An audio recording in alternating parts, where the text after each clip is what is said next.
बोलते चला, बाबा के ध्यान थोड़ा तोला, कठिन राह कट जाए लेके कावर निकला। बाबा देव घर के राजा महाराजा हवे हो, अपन भगताला दिलावा के राजा हवे हो।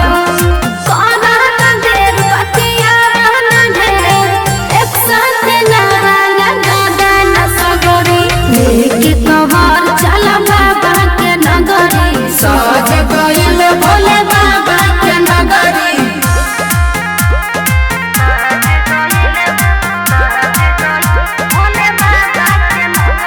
बोले बोले शंकर भगवान की